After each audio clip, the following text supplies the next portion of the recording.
Hello guys, Assalamualaikum warahmatullahi wabarakatuh. Today we gonna learn about etnosentrisme and relativisme budaya. Jadi pembahasan kita hari ini tentang etnosentrisme dan juga relativisme budaya. Apa sih bedanya antara etnosentrisme dan relativisme budaya? Nanti akan kita bahas satu persatu. Dalam pembahasan tentang etnosentrisme versus relativisme budaya, ada beberapa poin yang akan kita bahas, yaitu terkait definisi etnosentrisme, dampak dari etnosentrisme, bentuk ekstrim etnosentrisme, lalu tentang definisi dari relativisme budaya itu sendiri, lalu tentang prinsip dan contoh relativitas budaya. Juga nanti akan ada perbandingan antara etnosentrisme dan relativisme budaya. Dan yang terakhir saya akan memberikan contoh studi kasus. Baik, untuk topik yang pertama kita akan membahas tentang definisi etnosentrisme. Dalam buku yang kita pakai sebagai referensi, di situ ada pendapat dari M.L. van Kaukap terkait definisi dari etnosentrisme, di mana beliau menjelaskan bahwa etnosentrisme merupakan kepercayaan bahwa budaya sendiri memberikan cara yang paling baik untuk hidup, sehingga orang-orang yang memiliki kepercayaan etnosentrisme ini berpikir bahwa budayanya mereka itu lebih unggul dari budaya lain, dan mereka juga mengukur budaya lain itu menggunakan standar budaya mereka sendiri, sehingga mereka ada kecenderungan untuk menolak atau menilai rendah nilai dan kebiasaan dari kelompok lain. Nah, ada beberapa contoh klasik ya dari praktek etnosentrisme ini. Misalnya, orang Yunani itu menyebut semua orang non-Yunani sebagai barbaros atau barbarian. Mungkin kita sering mendengar istilah tersebut di film ya. Yang berikutnya adalah orang Eropa pada abad ke-19 itu sering menganggap masyarakat non-Eropa itu sebagai orang-orang yang terbelakang. Selanjutnya, misalkan kita kembali ke konteks modern ya, banyak pandangan etnosentrisme. Misal seseorang itu menilai pakaian tradisional tertentu sebagai tidak modern, seperti itu. Nah, ini ada beberapa contoh lain terkait etnosentrisme ya. Berikutnya kita akan membahas tentang dampak dari etnosentrisme. Ada dua sisi, ada dampak positif dan juga ada dampak negatif dari ketiga aspek yang saya sebutkan di sini. Aspek yang pertama yaitu aspek sosial. Dampak positifnya tentu saja kalau misalkan suatu kelompok atau seseorang itu memiliki sikap etnosentrisme ya, maka dia dalam kelompoknya itu akan kuat gitu, dapat memperkuat solidaritas kelompok karena dia menganggap apa yang ada dalam kelompoknya, nilainya, budayanya itu sangat unggul, bahkan lebih unggul daripada kelompok atau budaya yang lainnya, sehingga solidaritasnya sangat kuat. Tapi dampak negatifnya apa? Yaitu menimbulkan konflik dan diskriminasi karena dia merasa dia yang paling tinggi kan, sehingga dia tercenderung untuk merendahkan budaya yang lainnya. Mungkin saja ada kelompok lain yang tidak terima, kan bisa menjadi konflik ya. Baik, yang berikutnya itu dampak dari identitas. Dari sisi positifnya, orang yang cenderung untuk memiliki sikap etnosentrisme ini dapat menjaga nilai dan kebanggaan budaya sendiri. Karena dia sangat merasa bahwa budayanya itu unggul, maka dia akan memiliki rasa bangga dan tentu saja akan menjaga nilai dan juga tradisi dalam budayanya itu sendiri. Tapi negatifnya apa? Bisa menghambat adaptasi dengan budaya lain gitu. Karena cenderung cenderung menutup diri, cenderung membatasi gitu. Nah, berikutnya adalah aspek komunikasi. Dampak positifnya apa? Tentu saja untuk mempertahankan keseragaman nilai. Tapi dampak negatifnya menghasilkan stereotip dan salah paham. Stereotip itu kayak pandangan negatif seperti itu. Kalau misalkan seseorang kelompok gitu ya menganggap budaya sendiri unggul, maka orang lain akan berpikir kayak mengecap gitu loh, mengecap budaya itu sebagai budaya yang misalkan sombong kayak gitu. Ya. Yang berikutnya ini adalah bentuk ekstrim dari etnosentrisme. Ada tiga bagian. Yang pertama itu in group dan out group. Jadi yang pertama itu ada in group, yaitu kelompok di mana kelompok kita dianggap benar, kuat dan patut ditaati. Itu maksudnya adalah kelompok orang-orang yang menganut etnosentrisme ini. Sedangkan outgroup itu adalah kelompok mereka yang dianggap salah, rendah, dan bahkan berbahaya oleh orang-orang yang menganut etnosentrisme. Jadi perbedaan ini menimbulkan sikap us versus them, dasar dari diskriminasi sosial dan juga konflik antar budaya. Yang berikutnya itu adalah xenofobia. Xenofobia itu definisinya adalah bentuk ekstrim dari etnosentrisme, yaitu ketakutan dan kebencian terhadap orang asing. Akibatnya muncul upaya isolasi budaya, di mana orang-orang yang menganut paham etnosentrisme atau xenofobia ini menolak kontak dan pertukaran budaya karena takut tercemar.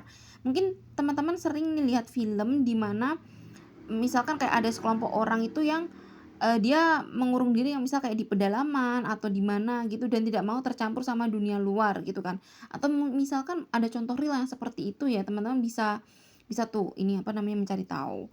Nah, contoh dari xenofobia ini adalah paham supremasi ras kulit putih atau white supremacy.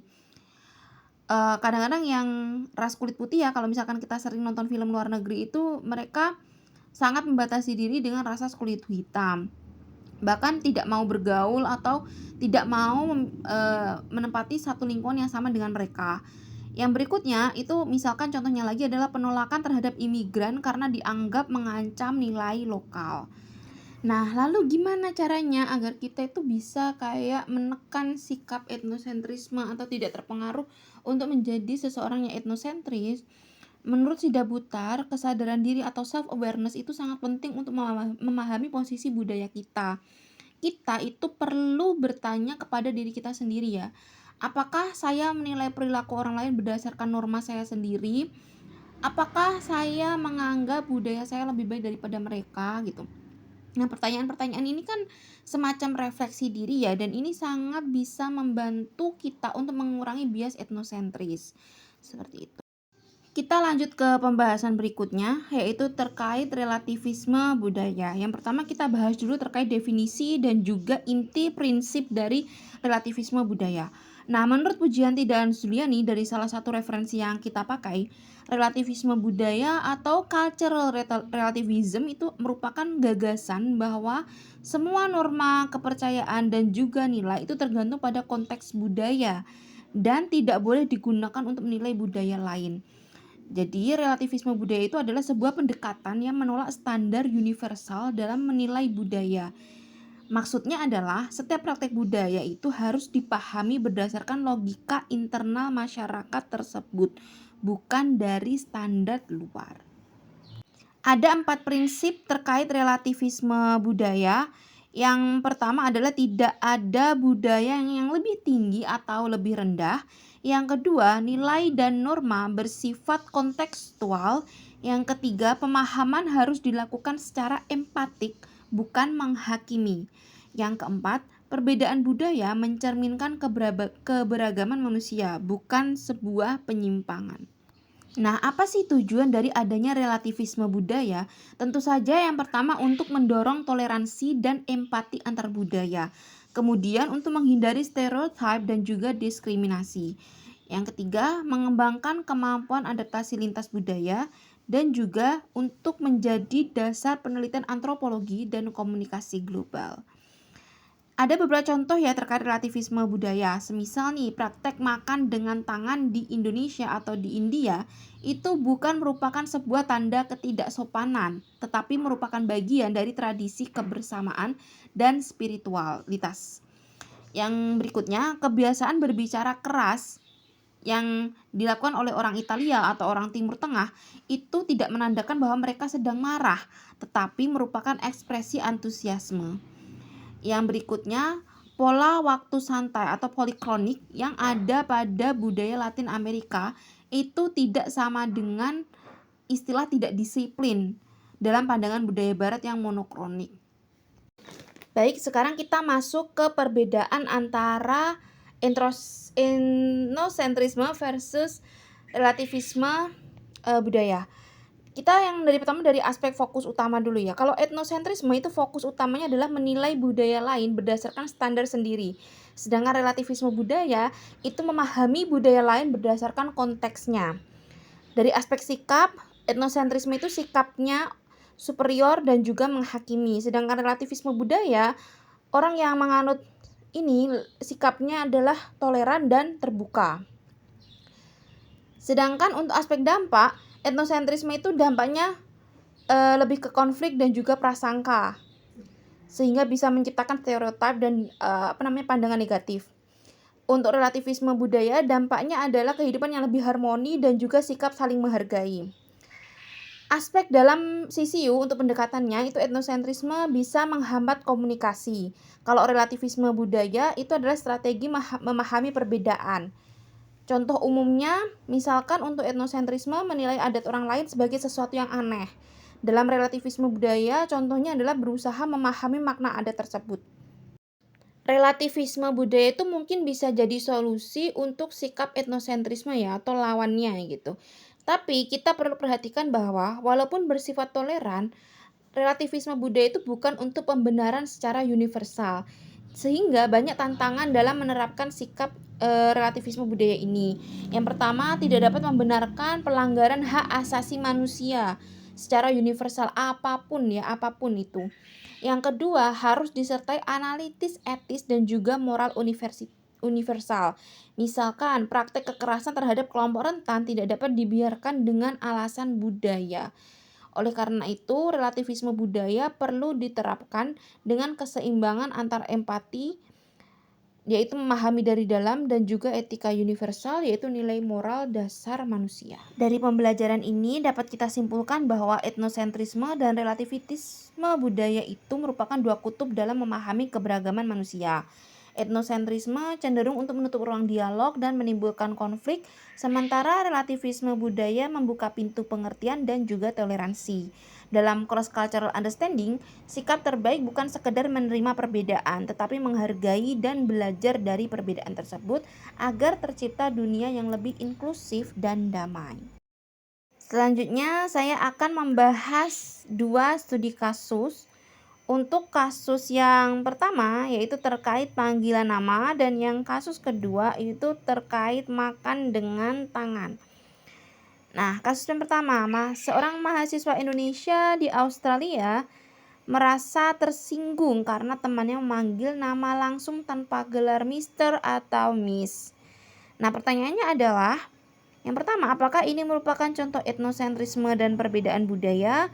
Lalu bagaimana seharusnya mahasiswa Indonesia ini bersikap dengan prinsip relativisme budaya? Nah, kalau misalkan ada kasus seperti ini, kita bisa menjawab ya. Yang pertama, klasifikasi dari kasus ini tuh merupakan perbedaan budaya. Namun respon dari mahasiswa Indonesia itu yang merasa tersinggung ya, nggak dipanggil pakai Mister atau Miss ini menunjukkan adanya kecenderungan etnosentrisme. Tapi bebannya itu masih yang ringan gitulah, skalanya masih yang skala rendah gitu. Di budaya Indonesia itu seperti yang kita tahu ya, dimanapun ya, entah di Indonesia atau kebanyakan lah budaya Asia itu sering menggunakan sapaan formal. Misal kayak di kantor atau di lingkup universitas. Kalau kepada orang yang lebih tua, kita biasanya manggilnya Pak, Bu, Mister atau Mrs. Dan ini dipakai atau diterapkan karena dianggap sebagai bentuk penghormatan dan tata krama sosial. Misal kita panggil orang yang lebih tua nggak pakai Pak atau nggak pakai Bu, itu dianggapnya kita itu nggak sopan, kita nggak punya tata krama, seperti itu. Sedangkan di budaya menganut kebarat-baratan atau yang pandangannya itu budaya barat, kayak di Australia, Amerika, Belanda itu lebih egaliter dan memandang penggunaan nama langsung sebagai tanda keakraban. Jadi bukan bentuk ketidaksopanan itu, tapi ya udah memang manggilnya kayak gitu sih, langsung pakai nama gitu.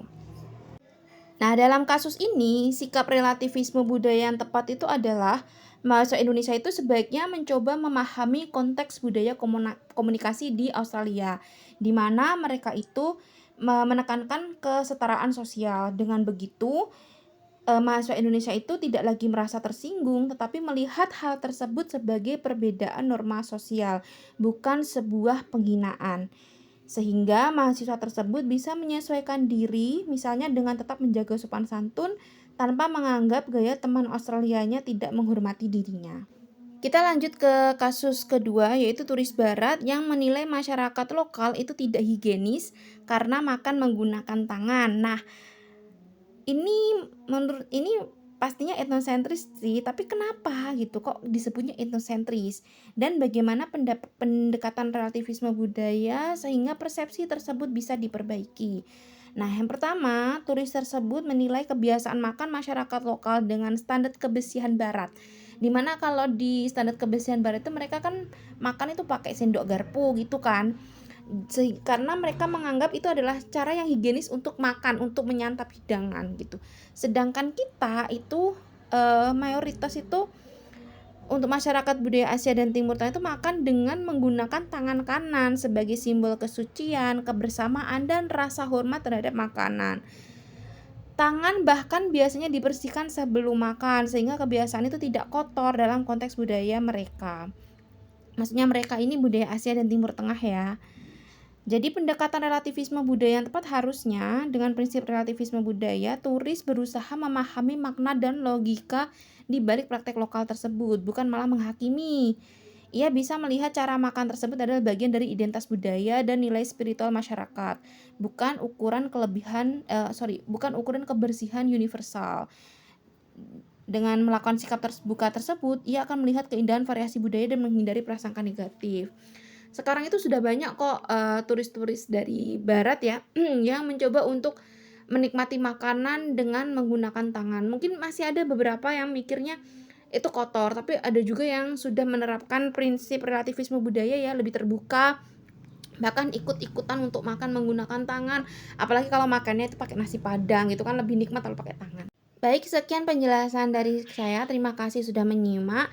Coba cek di deskripsi YouTube ini ada contoh kasus dan kalian bisa pilih salah duanya untuk kalian diskusikan di kolom komentar. Oke guys, thank you and see you next week.